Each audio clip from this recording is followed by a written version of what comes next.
In 510 BC, in the Latin city of Rome, Lucretia, after her assault by Sextus Tarquinius, the son of the then king of Rome, Lucius Tarquinius, would decide to stab herself in the stomach with a dagger, killing herself after having told the people of Rome what had happened. The uproar that these events would create in the city of Rome would lead to the transition of the Roman government from a kingdom to a republic. Lucretia's stoic self-sacrifice in order to preserve the honor of herself and her family would inspire people to raise arms against Lucius Tarquinius Superbus, the proud tyrant, disposing him and liberating Rome from the tyranny of kings.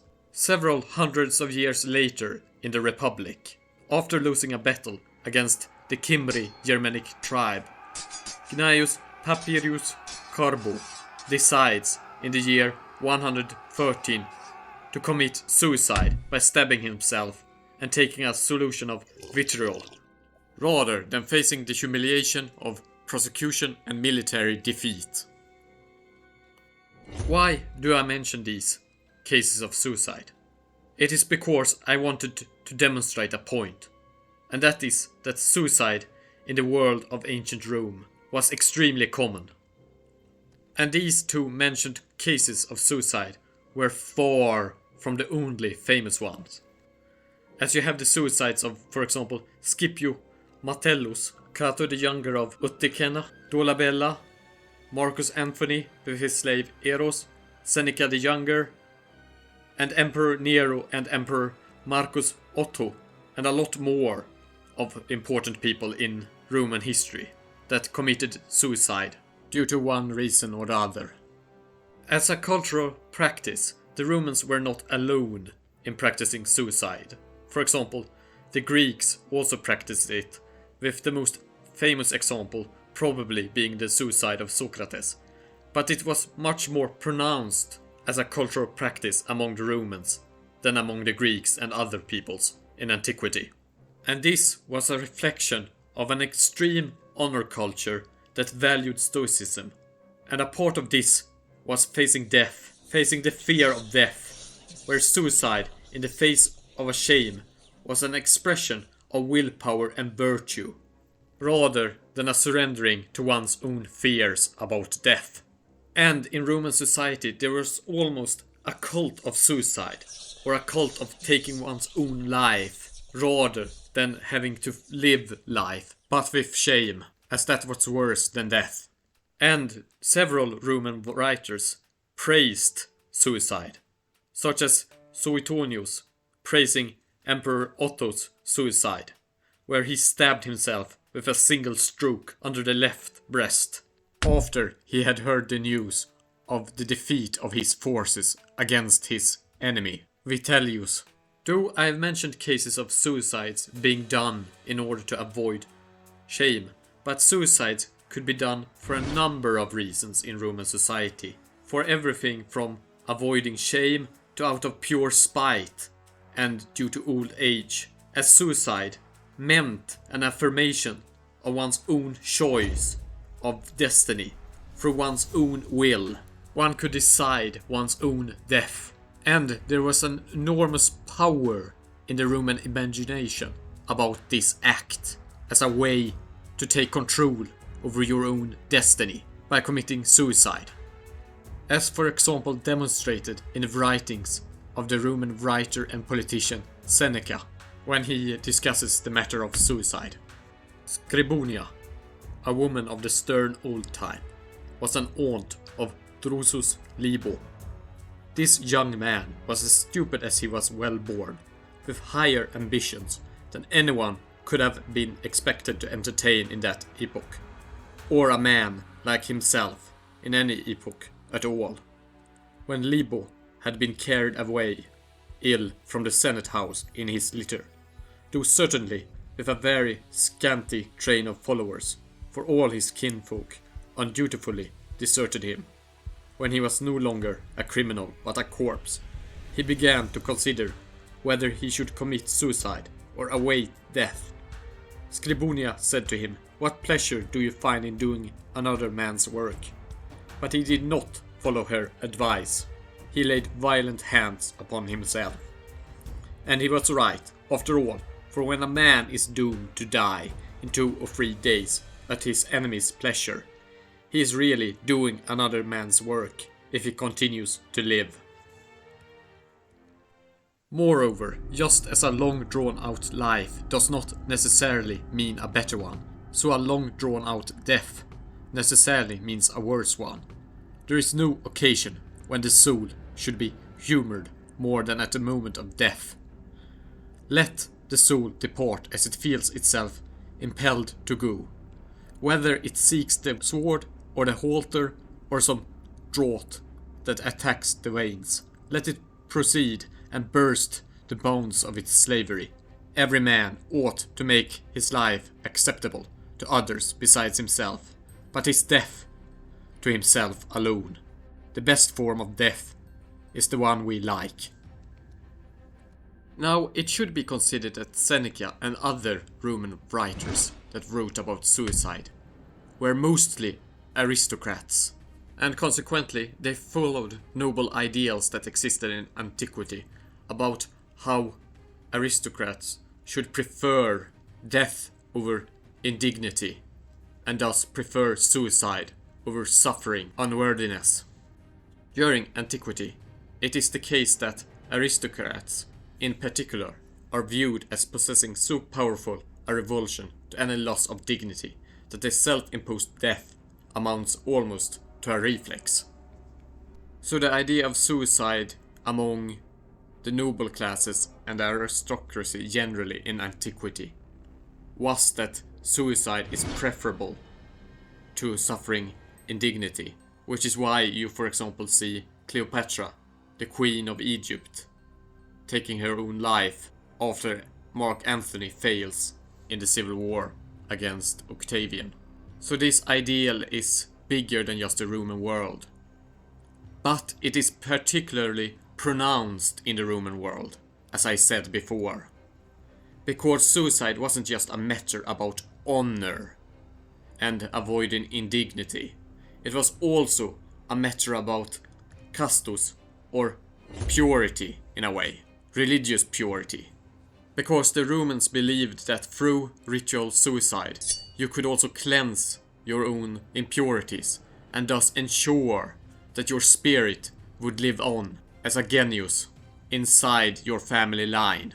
So committing suicide wasn't just to preserve your honor and the honor of your family, but also a way of living on in your family, spiritually, by being this reincarnated spirit that follows your family line. So suicide wasn't just connected to ideals about aristocracy, even if it was connected to ideals about aristocracy too. It was also about a religious worldview, where suicide could act as a purifying act, and thus ensure your continuation in a way after your death. Due to this religious worldview, as well as ideals about how you should act nobly and how you should preserve the honor of yourself and your family, suicide was not only limited to the aristocracy in Roman society, even if it was more pronounced there. But even commoners committed the act if they felt that they had shamed themselves or were facing some sort of indignity or hardship in life where they could not bear it. The Roman culture of suicide was far larger than just the views presented by the Roman aristocracy, but it is the view of the Roman aristocracy that has largely been transmitted to us, as the Roman aristocracy were the ones capable of writing, and thus their writings on the subject matter are the ones that have survived to our day mostly. And thus it is mostly through their perspective that we view the subject matter of suicide in Roman times. But through mentionings in various sources and through lesser writings, such as various inscriptions here and there that have been found, we do know that commoners also committed suicide for similar reasons as were found among the Roman aristocracy. So, suicide was a relatively common act in Roman society among all the classes of society. Emphasis on relatively, since most people in Roman society did not commit suicide after all. But it was a practice that was not frowned upon, but instead rather praised in certain ways. And if not praised, then at least allowed. Socially and legally too, as in Rome, suicide was never a general offense in law. But the whole matter was a bit more complicated than that, as there were issues and periods at times when the Roman state tried to intervene in preventing suicide, with measures such as the seizure of property from the family of the one that committed suicide and the desecration of the body of the one that had committed suicide without permission, though this was rarely done throughout Roman history, and was usually the result of very specific circumstances.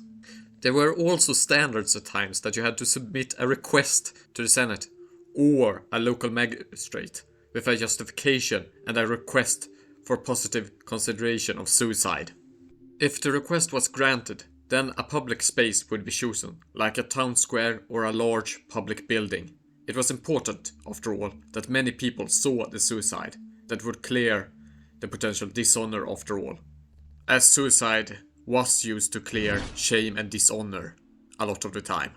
And doing it publicly would spread the news that you had committed suicide rather than having died due to a common cause. At the place of designated suicide, the would-be suicider would be given a cup of poison, usually hemlock, free of charge.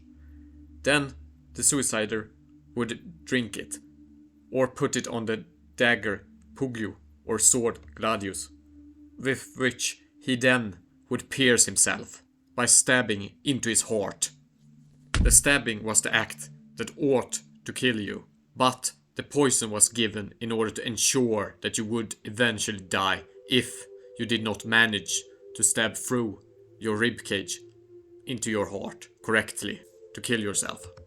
This was the standardized suicide ritual of the Romans, but far from all suicides were done this way, and a lot of methods were used. The more extreme, even more extreme than this standardized ritualistic suicide, were often considered better, as it helped to dissolve the shame, to prove your own bravery, to prove your own virtue in the face of death and pain. For example, the wife of Brutus, Porcia, swallowed hot coals to kill herself. The more spectacular and extreme an act of suicide was, the better it was, as it would better demonstrate your virtue and cleanse your shame. Also, on the subject of methods of suicides and on the subject of laws regarding suicide, actually in Roman law there existed laws against certain methods of suicide for Romans. For example, laws against killing yourself by rope and strangulation, as this was viewed as dishonorable methods of suicide not fit for proper Romans to use. And people that strangled themselves by rope were forbidden from being buried, which was a terrible fate for a Roman, as burial was an important part of Roman religious and cultural custom. Yes, Roman law and tradition were more concerned with how you committed suicide rather than with the fact that you did commit suicide. The methods were important. Furthermore, when you committed suicide also mattered legally. In most cases, suicide before condemnation on a criminal charge leads to the cessation of all legal proceedings against the accused. This might seem something of a Pyrrhic victory for the defendant, but given the frequency with which Roman law inflicted posthumous punishment upon transgressors, the advantages of an early exit might be considerable.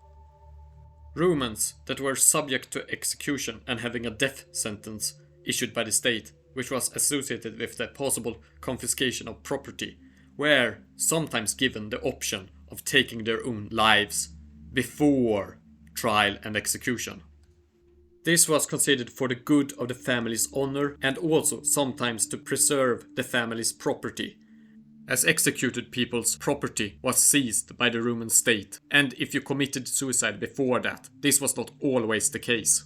not always, but sometimes it was the case that your property was still seized.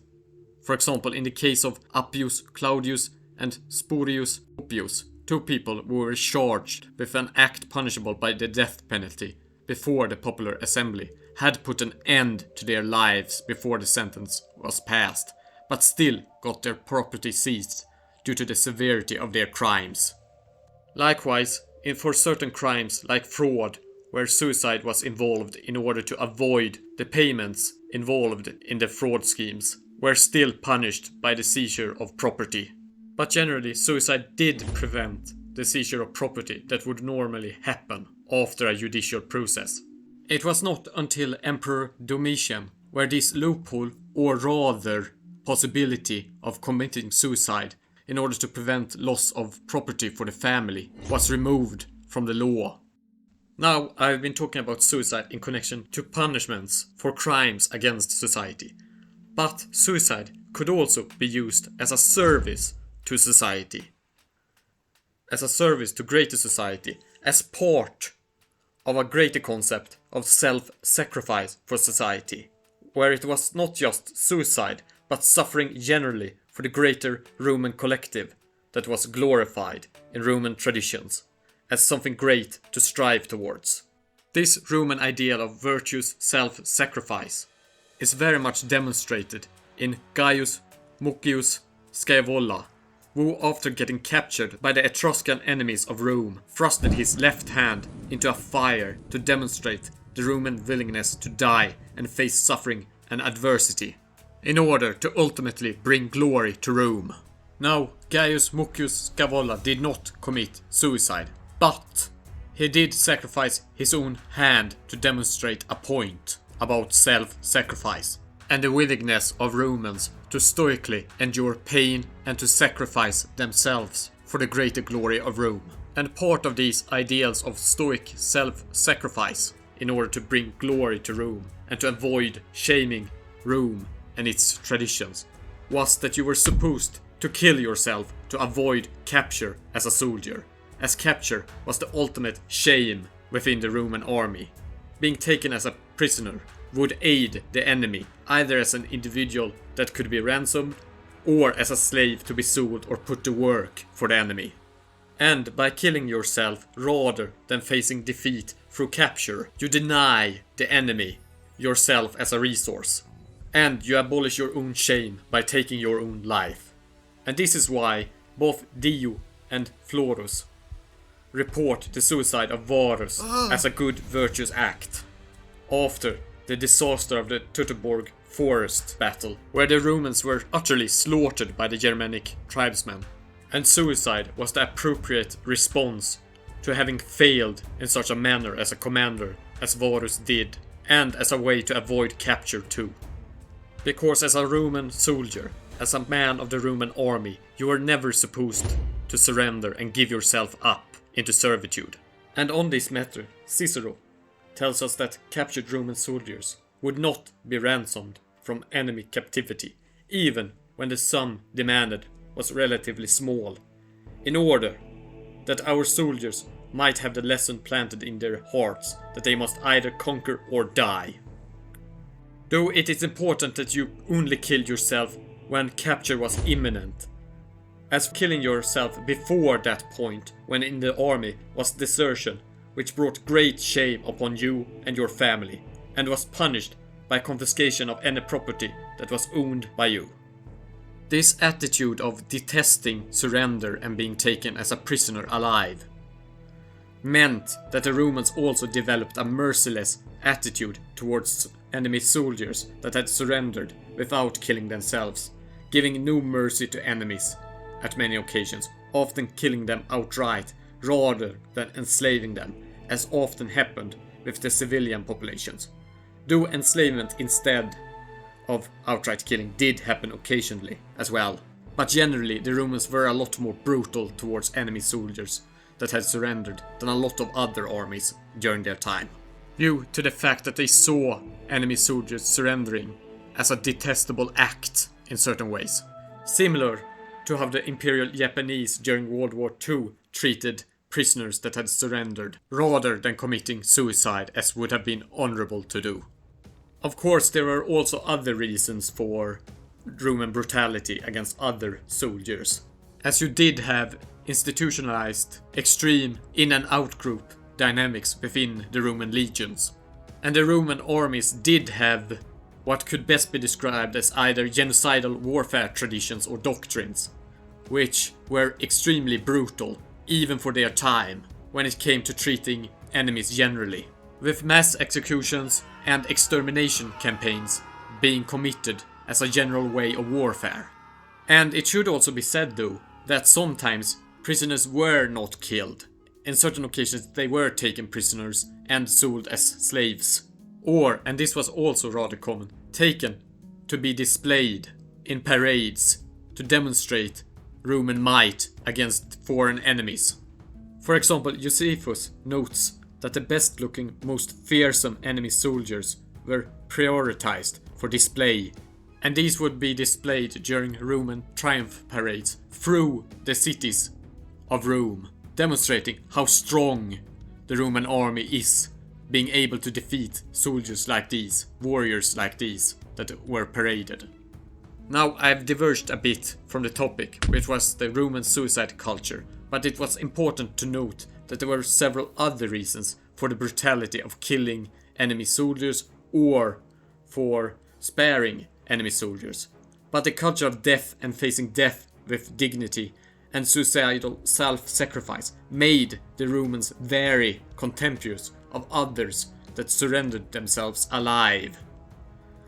But also reversely, for example, Seneca praised the bravery of a Germanic gladiator that rather than continuing being a gladiator slave chose to kill himself in spectacular fashion, praising an enemy of Rome for his honorable conduct.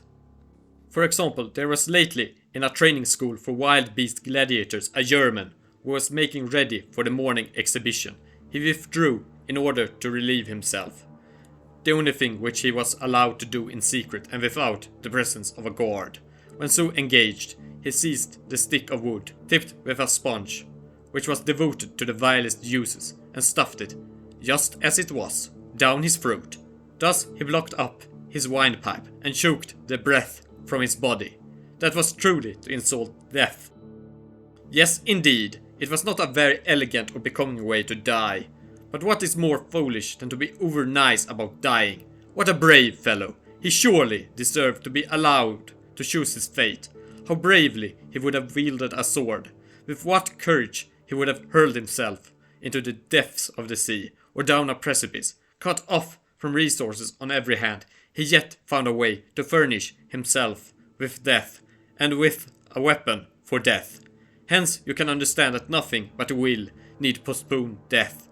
Let each man judge the deed of this most zealous fellow as he likes, provided we agree on this point, that the foulest death is preferable to the fairest slavery.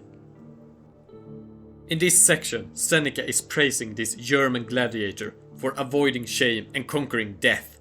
And remember what I said about choosing spectacular and often extremely painful and humiliating ways to die as a better way of doing suicide. It was seen as a virtuous act with regard to suicide in the Roman world, both in war and in civilian life, and for Romans and non-Romans in Roman society and the Roman view.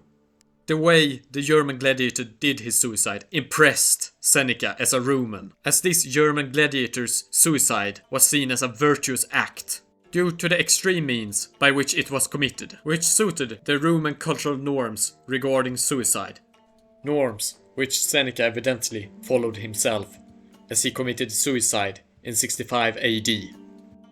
And speaking about cultural norms and the suicide culture and the culture of self-sacrifice that existed within Roman society, these elements might have also played a role in the spread of Christianity. Christianity that, despite seeing suicide as a sin, actually, with the crucifixion of Jesus, played a lot into this theme of suicidal self-sacrifice for something greater, with Jesus choosing to get crucified rather than backing down. He chose the honor of honoring his ideals rather than living by backing down. In the culture of the Romans that valued self-sacrifice even to the point of suicide, this must have actually been seen as a very virtuous act to have done, even if it was done against the Roman state.